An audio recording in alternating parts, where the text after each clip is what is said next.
Hi guys, for today's video, gusto ko lang i-share sa inyo kung paano natin i-fix ang playback error ID dito sa YouTube. Let's get started.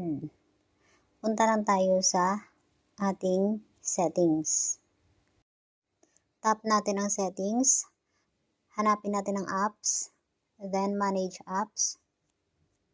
Sa baba, makikita mo yung YouTube. Tap mo yung YouTube. Then, force tap mo lang siya. At select mo storage para maklear cache natin at maklear ang data para tuloy-tuloy ng ating panunood. So, tap mo lang clear data, then delete. At saka, clear cache. So, ito na siya ang data at saka yung cache, 0 na.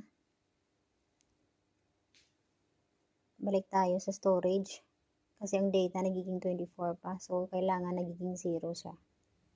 Ayan, okay na yan.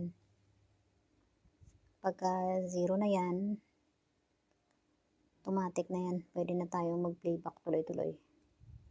Puntahan na natin ang ating Play Store at i-type in natin ang YouTube. Then, open. To check, try na natin panoorin ang video. Ayan, 2 minutes na tayong nanonood sa video ni Sir Melvin. Kanina kasi lahat ng video na pinanood natin ay error. Nag-stop siya. Hindi siya ma-continue. Kaya ang ginawa natin, nag-clear cache muna tayo at delete ng storage kasi puno na siguro yung data niya. Kaya nag-clear data din tayo hanggang nagiging 0 siya. So, ito na, 3 minutes and 59 seconds.